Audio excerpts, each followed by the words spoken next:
মাই divine soul, কেমন আছো তোমরা বন্ধুরা? আজকের আমি রিডিং করতে চলেছি। যদি তুমি একা হয়ে থাকো, যদি তুমি সত্যি একা হয়ে থাকো, তাহলে এই মেসেজটি তোমাদের জন্য, তোমার জন্য। তুমি যদি সত্যি একা হয়ে থাকো, তুমি যদি নিজেকে খুব একা মনে করো বা লোনলিনেসে ভুগো বা অ্যালোন মনে করো, একাকিত্বে ভুগে থাকো, তাহলে এই মেসেজটি তোমার জন্য।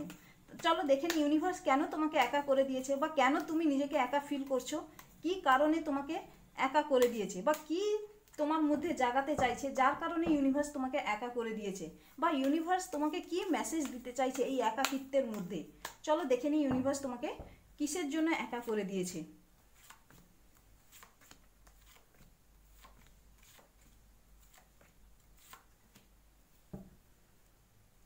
Top of the card, the world.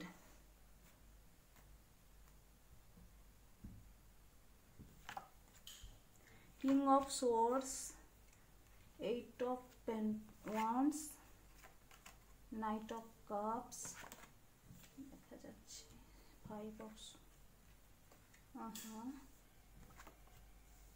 ওকে ওকে। হতে পারে পাস্টে তোমার মধ্যে এনার্জি এমনই ছিল যে এনার্জিটা তুমি ডুয়ালিটির মধ্যে ফেসেছিলে, যে দুটো জিনিসের মধ্যে তুমি ব্যালেন্স করতে চেয়েছিলে, ব্যালেন্স করার জন্য খুব চেষ্টা করেছিলে, সেই ব্যালেন্সিং এনার্জিটা তুমি ব্যালেন্স করতে চেয়েছিলে। এবং হতে পারে তুমি এমন কারোর সঙ্গে যুক্ত ছিলে যে যুক্ত থাকার ফলে তোমার মধ্যে এনার্জিটা খুব একটা যে হাইলি ছিল তা নয়। হতে পারে পাস্টে এমন কিছু ঘটনা ঘটেছিল যেখানে তোমার সঙ্গে কেউ বিট্রে করেছে, বা এমন কিছু তুমি দুবিধার মধ্যে ফেসেছিলে যে যেখানে তোমার চয়েস দুটো ছিল, দুটো চয়েসের মধ্যে তুমি ফেসেছিলে, এবং সেই দুটো চয়েসের মধ্যে হয়তো তুমি কোনটা সিলেক্ট করবে এটা ভেবে পাচ্ছিলে না। অথবা হতে পারে তোমার সঙ্গে কেউ এমন কিছু ছলচাতুরি করেছে বা এমনভাবে কিছু বিট্রে করেছে যেটা হয়তো তুমি কোনোদিনও ভাবতে পারোনি যে সেই মানুষটা তোমার সঙ্গে এই বিট্রেটা করতে পারে। কারণ তুমি হয়তো দুটো জিনিসের মধ্যে ব্যালেন্স করেছিলে, এবং যেটা যে দুটো জিনিসের মধ্যে ব্যালেন্স করতে চেয়েছিলে, হয় ফ্যামিলি নাহলে কেরিয়ার, ফ্যামিলি কেরিয়ার বা রিলেশনশিপ অথবা কেরিয়ার, যেখানে হোক না কেন দুটো জিনিসের মধ্যে তুমি ব্যালেন্স করছিলে, এবং সেই ব্যালেন্স করতে গিয়ে তোমাকে হয়তো কোনো কিছু একটা হারাতে হয়েছে, কোনো কিছু একটা হয়তো হারাতে হয়েছে, অথবা তোমার সঙ্গে বিট্রে হয়েছে, অথবা তোমার কাছ থেকে কেউ হয়তো কোনো কিছু সরিয়ে নিয়েছে, যেখানে তোমার মনে হয়েছে হয়তো যে সেই মানুষটা উপর তুমি খুব ভরসা করেছিলে, কিন্তু সেই মানুষটা তোমাকে ধোঁকা দিয়েছে। হয়তো তোমার মধ্যে সেই ইমোশনটা যেটা কাজ করছিল, তোমার কাছে হয়তো ডিফিকাল্ট চয়েস ছিল, এমন কিছু হতে পারে তোমার কাছে হয়তো ডিফিকাল্ট চয়েস ছিল, এবং সেই ডিফিকাল্ট চয়েসের মধ্যে তোমাকে যে কোনো একটা হয়তো চয়েস করতে হতো।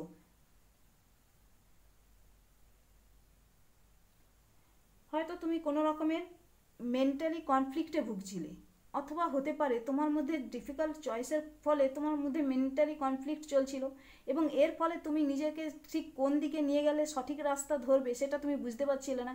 হয় ফ্যামিলি নাহলে কেরিয়ার, অথবা রিলেশনশিপ নাহলে ফ্যামিলি, দুবিধার মধ্যে তুমি হয়তো ফেসেছিলে। অথবা তোমার হয়তো অন্য কোনো কারণ থাকতে পারে যেখানে হয়তো তোমার মধ্যে হয়তো অন্য কিছু একটা কারণ ছিল, দুটোর মধ্যে যে কোনো একটা কারণ ছিল যেখানে তুমি ব্যালেন্স করতে চেয়েছিলে, কিন্তু সেই ব্যালেন্সটা তুমি হয়তো করতে পারোনি, তোমাকে যে কোনো একটা চয়েস করতে হতো।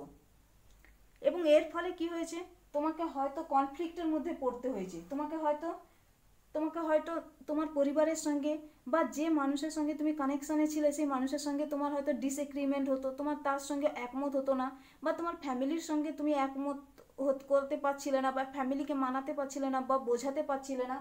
যে জায়গাটাতে তোমার মধ্যে হয়তো কম্পিটিশান এসে গিয়েছিল, যেখানে হয়তো তুমি যার সঙ্গে যুক্ত ছিলে সে হয়তো তোমার সঙ্গে কম্পিটিশান করছিল, বা তুমি যে জায়গাটাতে যে এনার্জিতে রয়েছো সেখানে হয়তো কম্পিটিশান খুব বেশি ছিল, যেখানে তোমার মধ্যে হয়তো এমন কোনো জায়গায় তুমি জব করছিলে যেখানে হয়তো সেই জবের মধ্যে তোমার পিছনে হয়তো খুব পিঠ পিছে হয়তো বুলি করা হয়েছিল, তোমাকে বুলি করা হয়েছিল, বা তোমাকে ভীষণ পরিমাণে টার্গেট করা হচ্ছিল, অথবা তোমাকে ভীষণভাবে হ্যারাস করা হচ্ছিল, যেখানে হয়তো সেই জবটা তোমার কাছে স্যাটিসফ্যাকশান ছিল না, যে জবটা তোমাকে স্যাটিসফ্যাকশান দিচ্ছিল না। অথবা হতে পারে তোমার সঙ্গে হয়তো তুমি যেখানে ছিলে সেখানে হয়তো কম্পিটিশান প্রচুর ছিল, কিন্তু সেই হিসেবে তোমার মধ্যে সেই যে কম্পিটিশানটা, সেই কম্পিটিশানটাতে হয়তো তুমি সেভাবে সেখানটা হয়তো উইনিং হয়ে উঠতে পারোনি, বা উইনার হয়ে উঠতে পারোনি, তোমাকে হার মানতে হয়েছে সেই জায়গাটায়। যেখানে হয়তো তোমার পিছনে বা তোমার উপর পলিটিক্স চলছিল, তোমার সঙ্গে হয়তো পলিটিক্স খেলা হচ্ছিল, ব্যাড পলিটিক্স যাকে বলা চলে, যার কারণে তোমাকে সেখানে হার মানতে হয়েছিল। যেখানে হয়তো তোমাকে অনেকজন মিলে হয়তো বুলি করেছিল, তোমার হয়তো উইক ভেবে, বা হতে পারে তুমি খুব একটা শান্তশিষ্ট মানুষ থাকার ফলে তোমার মধ্যে হয়তো কাইন্ডনেসটা ছিল, তুমি হয়তো একটু সাদা সিধে টাইপের মানুষ, যার কারণে তোমার সঙ্গে এই ধরনের হচ্ছিল। যেখানে তুমি দুবিধার মধ্যে ফেসেছিলে, যেখানে তুমি কনফ্লিক্টে ভুগছিলে, মেন্টালি কনফ্লিক্টে ভুগছিলে, এবং তোমাকে মনে হচ্ছিল যেন তুমি ইনস্টেবিলিটির মধ্যে ভুগছিলে, যেখানে তুমি স্টেবিলিটি পাচ্ছিলে না। এবং সেই জায়গাটাতে তুমি হয়তো তোমার সঙ্গে এমন কেউ বিশ্বাসঘাতকতা করেছিল, যে বিশ্বাসঘাতকতা তুমি হয়তো বুঝতেই পারোনি যে সেই মানুষটা তোমার সঙ্গে বিশ্বাসঘাতকতা করবে। হয়তো হতে পারে খুব ক্লোজ এমন কেউ, যেখানে হয়তো তুমি তার উপর খুব চোখ বন্ধ করে হয়তো ব্লাইন্ডেডভাবে ভরসা করেছিলে, বিশ্বাস করেছিলে, কিন্তু তুমি সেই বিশ্বাসটা সে রাখতে পারেনি, যার কারণে তোমার মধ্যে হয়তো এই ধরনের এনার্জি এসে গেছে, এবং এর ফলে তুমি লোনলিনেসে ভুগছো। যেখানে তুমি লোনলিনেসে ভুগছো বা বোর হচ্ছ বা একাকিত্বে ভুগছো, যে জায়গাটা তুমি হয়তো এখনো অ্যাকসেপ্ট করতে পারোনি, যে পাস্টে যে এমন কিছু ঘটেছিল যেখানে তুমি সেইখান থেকে মুভ অন করতে পারোনি, বা তুমি অ্যাকসেপ্ট করতে পারছো না যে তোমার সঙ্গে এমন কিছু হয়েছিল, কারণ তুমি সেখানে হয়তো নিজের ফুল অন এনার্জি দিয়েছিলে, যেখানে হয়তো তুমি নিজের সবটুকু দিয়ে সেটাকে তৈরি করেছিলে। যদি তুমি হাউসওয়াইফ হয়ে থাকো, বা তোমার মধ্যে যদি কেরিয়ারের যদি বলে থাকো, তুমি যদি কেরিয়ারের হিসেবে দেখে থাকো, তাহলে তুমি সেখানে তোমার 100% দিচ্ছিলে, তুমি তোমার ফুল এনার্জি দিয়েছিলে, সময় দিয়েছিলে, এনার্জি দিয়েছিলে, তোমার যা চিন্তা যা কিছু দক্ষতা সব কিছুই দিয়েছিলে, কিন্তু তারপরেও তুমি হয়তো বিট্রের শিকার হয়েছো। এবং পরবর্তীকালে কি হয়েছে বলো দেখি, তুমি নিজের মধ্যে স্ট্রিক্টনেস নিয়ে চলে এসছো, যেখানে হয়তো তুমি এই দুবিধার মধ্যে থাকার ফলে তোমার মধ্যে স্ট্রিক্টনেস চলে এসেছে, তোমার মধ্যে একটা লোনলিনেস থেকে তুমি নিজের মধ্যে বাউন্ডারি সেট করে নিয়েছো, এবং সেই বাউন্ডারি থেকে তুমি নিজেকে কাউকে তোমার কাছে হয়তো ঘেঁষতেই দাওনি, এবং এর ফলে কি হয়েছে বলো দেখি, তুমি সলিটিউডে চলে গেছো, যেখানে হয়তো তোমার মনে হয়েছে যে তুমি যাকেই অ্যাকসেপ্ট করবে, যাকেই তুমি কাছে আসতে দেবে, সেই তোমাকে বিশ্বাসঘাতকতা করবে, তোমার মধ্যে ট্রাস্ট ইস্যু চলে এসেছে, তুমি কারোর উপরেই ভরসা করতে পারছো না। কেন? কারণ কি, হয়তো তোমার মধ্যে নাইট অফ কাপসের ঊর্জা ছিল, হতে পারে তুমি হয়তো খুবই ভীষণই পরিমাণে ইমোশনাল একটা মানুষ, যার মধ্যে ইমোশনটা খুব বেশি প্রায়োরিটি গুরুত্ব দেয়, তুমি সবসময় হার্ট দিয়ে ভাবো, তোমার ইমোশন দিয়ে সবসময় তুমি ভেবে থাকো, যাই কিছু করো না কেন তুমি হার্ট দিয়ে ভেবে থাকো, মন দিয়ে কাজ করো, যেই কাজই করো না কেন তুমি মন দিয়ে করো, কারণ তোমার মধ্যে হয়তো সেই ধরনের ম্যাচুরিটি ছিল না, এবং তুমি হয়তো সব কিছুকেই ভীষণ, যে কোনো কাজেতেই তোমার মধ্যে ডেডিকেশনটা খুব বেশি ছিল, তুমি যাই কাজ করো না কেন তার মধ্যে তুমি ডেডিকেটেড হয়ে তুমি সেই কাজটা করতে, তোমার কাজের মধ্যে একটা ডেডিকেশন ভাব ছিল, যেটা হয়তো সাধারণ মানুষরা, আশেপাশের মানুষরা তোমার সেই হিসেবে তোমাকে ইউজ করেছে বা তোমাকে ব্যবহার করেছে, এবং যার ফলে যতটা তাদের দরকার ছিল তোমাকে সেইভাবে হয়তো ব্যবহার করে নিয়েছে। তোমার যেহেতু তুমি একটা ইমোশনাল মানুষ, তোমার মধ্যে যেহেতু হার্ট দিয়ে সমস্ত কিছু কাজ করতে, তুমি মন দিয়ে যেহেতু কাজ করতে, সেই কাজের ফলে তোমার মধ্যে কি হয়েছে, সেই এনার্জিটা এসে গেছে, এবং এর ফলে কি হয়েছে বলো দেখি,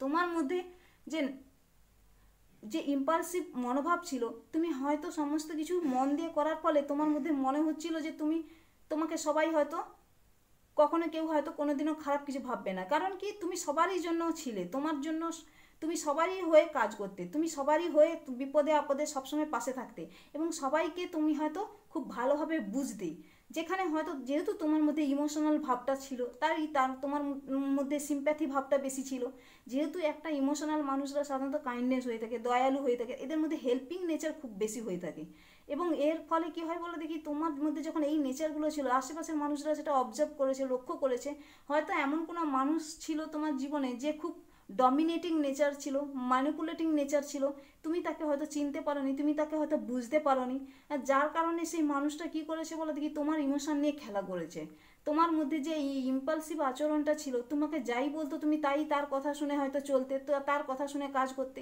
কারণ তুমি অন্ধের মতো হয়তো তাকে ভালোবাসতে, বা অন্ধের মতো তুমি সেই কেরিয়ারে নিজেকে ঝুঁকিয়ে দিয়েছিলে, মানে বলা চলে কি সঁপে দিয়েছিলে তুমি তোমার কেরিয়ারে, যদি তুমি দেখতে চাও বা তুমি যদি রিলেশনশিপে দেখো, তাহলে তুমি সেই জায়গাটাতে 100-এর হয়তো 110% দিয়েছো বা 150% দিয়েছো, সেখানে তুমি নিজেকে একদম পুরোপুরিভাবে সঁপে দিয়েছিলে, যেই জায়গাটাতে থেকে তুমি দেওয়ার ফলে তুমি কখনো ভাবোনি যে তোমাকে এই সিচুয়েশনের মধ্যে আসতে হবে। যে মানুষটা তোমার সঙ্গে বিট্রে করেছে, যে মানুষটা তোমার সঙ্গে ভীষণভাবে বিশ্বাসঘাতকতা করেছে, তুমি কোনোদিনও ভাবোনি যে সেই মানুষটা তোমার সঙ্গে এইরকমই আচরণ করবে।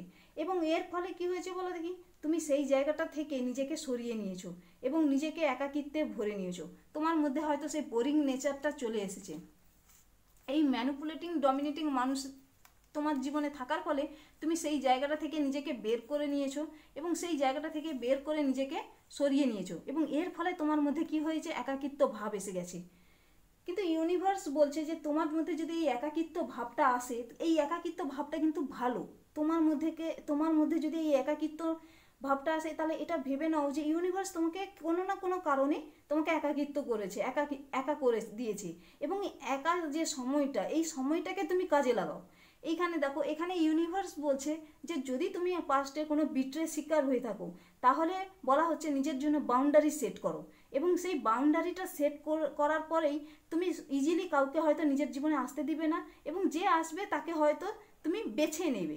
মানে বলে না, ছাঁকুনি দিয়ে ছেঁকে নেওয়া, তুমি হয়তো সেভাবে ছেঁকে নিয়ে তবে যাই তাকে আসতে দেবে। এবং এর ফলে কি হবে বলতে কি, তুমি যখনই তোমার বাউন্ডারিটা সেট করবে, তোমার মধ্যে ম্যাচুরিটি লেভেলটা আসবে এবং তোমার মধ্যে যে ইনটিউশন পাওয়ার, সেই ইনটিউশন পাওয়ারটা জাগবে।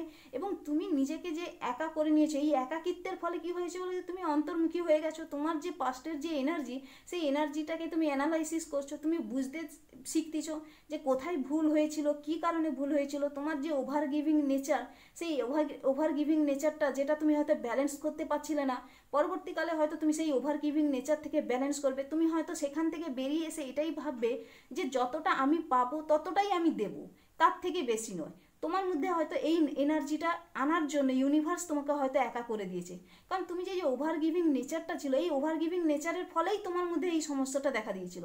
কারণ সবাই তো আর সমান হয় না, সবাই তো ভালোবাসার বদলে ভালোবাসা দেয় না, বা সম্মানের বদলে সম্মান দেয় না। তুমি হয়তো, তোমার মধ্যে হয়তো এরকমই নেচার ছিল যে তুমি ভালোবাসা হয়তো কোনো কিছু প্রোফাইল দেখে বা কোনো কিছু দেখে দিতে না। তোমার কাছে কাইন্ডনেস থাকার ফলে কি হয়েছে, তুমি সবাইকে সমান চোখে দেখতে এবং সবাইকে সেই ভালোবাসাটা দিতে, সম্মানটা দিতে। কিন্তু বিনিময়ে হয়তো তুমি সেটা পাওনি, এবং না পাওয়ার ফলে তোমার মধ্যে আস্তে আস্তে করে কনফিডেন্স লো হয়ে গেছে। এবং এর ফলে কি হয়েছে বলো দেখি, তোমার মধ্যে যে আশেপাশের মানুষরা, যে ডমিনেটিং ম্যানিপুলেটিং মানুষরা, তারা তোমাকে ব্যবহার করতে শুরু করে দিচ্ছে, ইউজ করতে শুরু করে দিচ্ছে। তুমি সেটা বুঝতে পারতেছো কিন্তু কিছু করতে পারছো না। এর ফলে কি হয়েছে, তুমি যখনই এটা তুমি বুঝতে পেরেছো, তুমি তখন কষ্ট পেয়েছো, এবং কষ্ট পাওয়ার ফলে তুমি নিজেকে একা করে নিয়েছো, লোনলিনেসে নিয়ে চলে গেছো। এখান থেকে ইউনিভার্স বলছে যে যদি তোমাকে ইউনিভার্স একা করে দিয়ে থাকে, তুমি যদি সত্যিকারে একাকিত্বে ভুগে থাকো, তাহলে এটা তোমার কাছে সব থেকে ভালো একটা আশীর্বাদ আমি বলবো। কারণ এই একাকিত্ব থেকেই তুমি নিজেকে চিনতে শিখবে, এবং একাকিত্ব থেকেই তোমার মধ্যে যে স্কিলটা আছে, তোমার মধ্যে যে ক্ষমতাটা রয়েছে, সেই ক্ষমতাটাকে তুমি চিনতে শিখবে। দেখো একটা কথা বলি কি, আমি একটা সাধারণ উদাহরণ দিয়ে বলছি তোমাকে। ধরো বাড়িতে যে আমরা যে জিনিসগুলো ব্যবহার করি না, যে জিনিসগুলো আমাদের পড়ে থাকে, যেগুলো আমরা সচরাচর ব্যবহার করি না, প্রতিনিয়ত ব্যবহার হয় না, সেগুলো বছরের পর বছর পড়ে থাকে। তার ফলে কি হয়, সেটা যে ব্যবহার না করার ফলে কি হয়, সেটা ধুলো পড়ে যায়। আর ধুলো পড়ে গেলে তার মধ্যে কি হয়, সেই জিনিসটা আসলে কি জিনিস, তার বৈশিষ্ট্যটা হারিয়ে ফেলে, তার যে আকারটা, সেই আকারটা হারিয়ে ফেলে, কারণ তার উপর তো ধুলো পড়ে গেছে। ঠিক তেমনই তুমি হয়তো জীবনে এমন কোনো সময়, হয়তো যখন তোমার ইয়াং এনার্জি ছিল, বা তুমি যখন অনেক ইয়াং এজে ছিলে, তখন হয়তো তুমি এমন কিছু ম্যানিফেস্ট করেছিলে, নিজের কেরিয়ারের জন্য বলো বা নিজের কোনো কিছু কাজের জন্য বলো, তখন হয়তো তুমি কিছু ম্যানিফেস্ট করেছিলে ইউনিভার্সের কাছে। কিন্তু তারপরে তোমার সিচুয়েশান, তোমার পরিস্থিতি বা তোমার সময়টা এমনভাবে বদলে গেছে যে সেই ম্যানিফেস্টেশনটা মধ্যে ধুলো পড়ে গেছে।